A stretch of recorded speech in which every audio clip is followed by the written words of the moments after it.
Welcome to my class, student. It's English grammar. We are doing preposition and this is session 1. In this session we are doing types of preposition. Let's start. A preposition links nouns, pronouns or phrases to other words within a sentence. What is the use of preposition? Without preposition we cannot link noun, pronoun or other phrases. These are usually short words and are normally placed directly in front of nouns. These are few points that is very important to know about preposition, right? जब आप preposition करते हैं ये जानना बहुत जरूरी है कि ये कहाँ यूज होता है और हम यूज भी कर रहे हैं but we don't know कि आया these are preposition. तो these are usually short words and are normally placed directly in front of nouns. In some cases we find preposition in front of gerund verbs also. तो हम gerund verbs के पास भी हम preposition देखते हैं. Some examples of prepositions are जैसे out, in, up, on, down. आपने देखा होगा कि हर एक सेंटेंस में आपको ये सारे वर्ड्स मिलते हैं. Then you will have to understand कि yeah these are prepositions. ठीक है? At, to, with, over, under, above, into, by, of, next to, besides, between, etc. These are all prepositions. Prepositions define many relations. सबसे अच्छी बात क्या है prepositions के, ये define करते हैं relation को. जो object है, जो subject है, उनके relation को preposition define करते हैं sentence में. On the basis of relation, they show their types are as follow. तो जो relation वो show करते हैं subject and object के बीच में, उन्हीं को ध्यान पे रख के इनके कई types हैं. What are the types of preposition? Preposition for place, preposition for time, for direction, for device, instrument, on machines, for agent and for prepositional verb. तो कितने types हो गए preposition के? आपने देखा place, time, direction, device, instrument, machines, agent and prepositional phrase. Now, preposition for time.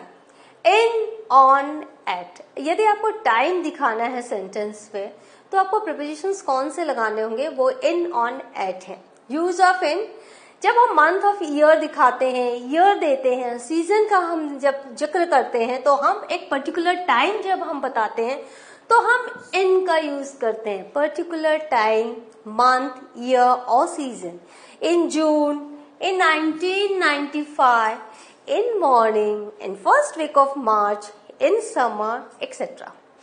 जब हम century और specific time जब past का है उसे बताते हैं तो भी हम in का use करते हैं. In 21st century, in stone age, in past, so he was born in 1965. तो यहाँ पर हमने कौन सा preposition use किया?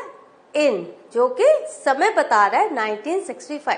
आपने ऐसे कई सेंटेंसेस पढ़े हैं. प्लीज अभी जब भी आप अभी कुछ भी पढ़ोगे इंग्लिश में, प्रीपोजिशन को अंडरलाइन करते जाना, क्योंकि इससे आपकी लर्निंग और भी परफेक्ट हो जाएगी. Use of on. डेट और पर्टिकुलर डेट जब हम लिखते हैं, मेंशन करते हैं, तो हमें ऑन लिखना पड़ता है. On Sunday, on Republic Day, on 10th March, like this. At हम कब यूज करते हैं? टाइम ऑफ क्लॉक और शॉर्ट एंड प्रिसाइज टाइम. जब घड़ी का समय हमें बताना रहता है तो एट का यूज करते हैं. And short and precise time जब हम बताते हैं. Example, at 5 o'clock, at sunset, at lunch time, at the moment, etcetera. The concert will start at 9 o'clock. You cannot write in, you cannot write on, only at. So it's very important to learn preposition. Now, use of at. You have just seen कि this we have done. It's the concert. The concert will start at 9 o'clock. Preposition for place. अभी हमने time का जाना, अब हम place में, यहाँ भी आप देख लो इन, ऑन, एट है. तो आप देखोगे कि कैसे सेंटेंस में आप क्या बताना चाह रहे हो, उस हिसाब से आपका प्रीपोजिशन भले ही वो रहे, सेम रहे, but according to the context of your sentence it changes, its meaning changes. Places which have some boundaries, जहां पर बाउंड्रीज है, चार दीवारी जब आप बता रहे हो तो आपको इन बताना है, in hall, in school, in a building, in a box etcetera. Examples, student study in library, library में आप देख रहे हो चार दीवारी होती है, तो places which have some boundaries, वहां आप इन का यूज कर रहे हैं। ऑन सरफेस ऑफ समथिंग, किसी भी जगह की सतह, surface, on a table, on black board, on a page etcetera, तो हम ऑन का यूज करते हैं। He was flying kite on the roof, छत की सतह पर वो काइट फ्लाई कर रहा था। Use of at in reference to place, specific place, जब आपको पता है specific place, at the entrance, right, at the table, at front of the chair, at bus stop, at the edge of roof. जब आप specific place को mention कर रहे हो सेंटेंस में तो आपको एट लगाने हैं। Her parents were waiting for her at the entrance of school. अगर इन द हो जाएगा स्कूल तो चेंज हो जाएगी इसकी meaning, so at the entrance of school. Preposition of direction और मूवमेंट, हमने अभी प्लेस देख लिया, टाइम देख लिया। जब हम मूवमेंट दिखा रहे हैं सेंटेंस पे तो कौन से प्रीपोजिशन हम यूज करेंगे? Into, out of, on to. These describe the direction, किस डायरेक्शन में जा रहे हैं, और मूवमेंट ऑफ वन नाउन और प्रोनाउन टुवर्ड्स अनदर नाउन और pronoun. These includes to, into, towards, through etcetera. I went to the book store, direction क्या है? मैं बुक स्टोर की तरफ गया, I went to the book store. The swimmer jump into the pool, swimmer ने कहां jump किया? Pool के अंदर। Always remember when there is a movement you will have to put into, और जब आपके मूवमेंट नहीं है तो आप इन का यूज करते हो। The dog was coming towards him, right. तो इस तरह से आपने देखा डायरेक्शन का पता हमें प्रीपोजिशन के से चलता है।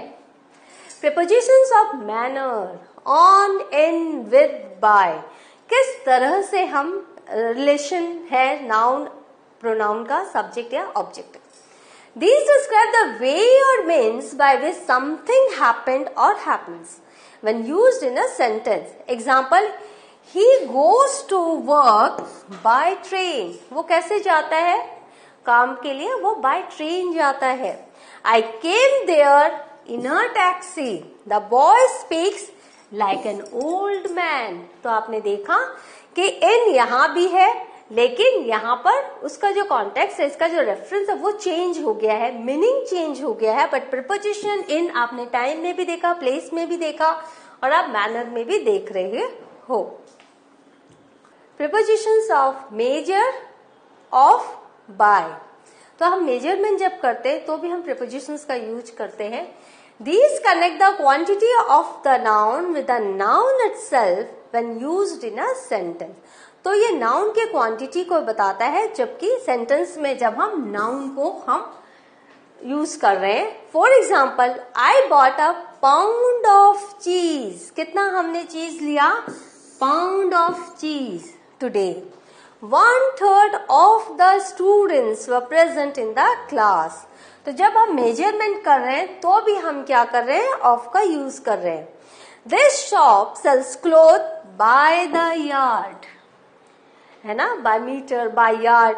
तो इस तरह से कहाँ बाय लगना है, कहाँ ऑफ लगना है, and this you need to learn. आप कहीं भी तुक्का नहीं लगा सकते, आपको पूरा का पूरा लर्न करना है प्रीपोजिशन कहाँ कैसे लगाना है, क्योंकि अगर आपने गलत प्रीपोजिशन लगा दिया तो पूरे सेंटेंस की जो मीनिंग है वो चेंज हो जाती है। प्रीपोजिशंस ऑफ सोर्स और एजेंट, किस सोर्स में कैसे हम वो सेंटेंस में नाउन और प्रोनाउन का यूज हो रहा है। From, by, these convey that one noun or pronoun has originated from another noun or pronoun in the sentence. तो एक नाउन और प्रोनाउन जो कि सब्जेक्ट है वो ओरिजिनेट हुआ है दूसरे नाउन और प्रोनाउन से सेंटेंस में। The earth receives light from the sun. तो here the agent is or source is from the sun. तो sun है तो from the sun. This poem is written by me, तो किसके द्वारा पोएम लिखी गई है? मेरे द्वारा, तो by me. He did the help from gratitude, तो इस तरह से आप देख रहे हो किस तरह से सोर्स और एजेंट पे हम फ्रॉम एंड बाय का यूज कर रहे हैं। नाउ प्रीपोजिशंस ऑफ पोजेशन, जब हम कोई चीज अपनी कहते हैं तो कौन सा प्रीपोजिशंस लगाते हैं? In, with, of. These indicate that one noun or pronoun owns another noun or pronoun in the sentence. कैसे? I met the boy with red hair today. With red hair, उस लड़के के बाल कैसे हैं? रेड है। तो with the boy, जो लड़का है जिसके रेड हेयर है, उनसे मैं मिला। तो यहाँ पे पोजीशन है तो हमने with लगाया। The old man had no money on him. यहाँ देखो on है preposition. My friend's father is a man of wealth. तो यहाँ of है। तो इस तरह से आप देख रहे हो जब हम पोजीशन यूज कर रहे हैं तो भी हम preposition का उपयोग कर रहे हैं। इन, ऑफ, विद, आपने पहले भी इन एंड ऑफ पढ़ा और यहाँ भी इन एंड ऑफ है। preposition सेम है लेकिन उनकी जो मीनिंग है वो सेंटेंस के साथ बदलता जा रहा है। Now preposition for device, instrument और machine, कैसे? by, with, on. Example, she comes by bus daily. He opened the lock with key. कैसे उसने खोला? चाबी से। तो यह चाबी से मीन्स with। कैसे आती है? बस के द्वारा, तो by बस। मैं जब भी अपने बच्चों को पढ़ाती हूँ प्रीपोजिशन, आई ऑलवेज से कि at least you translate into Hindi the sentence. अगर आप हिंदी में ट्रांसलेट करोगे तो आपको पता चल जाएगा कि कौन सा प्रीपोजिशन यहाँ लगाना है, क्योंकि ये बहुत हेल्प करता है। नाउ प्रीपोजिशनल वर्ब किसे कहते हैं? Prepositional verbs are transitive and they have a direct object in sentence. Transitive आपको पता है जब एक्शन पास ओवर होते हैं ऑब्जेक्ट में। तो prepositional verb is verb plus preposition. Frequently used prepositional phrases are laugh at, knock at. Prepositional जो phrase है वो क्या है? Transitive होते हैं and they have a direct object in sentence. जो क्या होते हैं? verb plus preposition जब हम देखते हैं तो prepositional phrase होते हैं। यहाँ पे देखो लाफ जो है वो वर्ब है, क्योंकि वर्ब वही होता है जिसका आप पास्ट फॉर्म बना सकते हो। एक्शन वर्ड, वर्ब को अगर रिकॉग्नाइज करना है तो इसके पास्ट फॉर्म को आप याद करो। तो अगर किसी भी वर्ड का पास्ट फॉर्म बन रहा है that mean that is verb. तो लाफ का आपको पता है लाफ्ड पास्ट फॉर्म है, मतलब ये वर्ब है। उसके साथ preposition at, laugh at, but इसका जो अर्थ है, its meaning will be totally different when you will put it in a sentence. Now knock at, listen to, look at, look for, these are all prepositional verbs. She knocks at the door, we believe in God. So what have we learned today?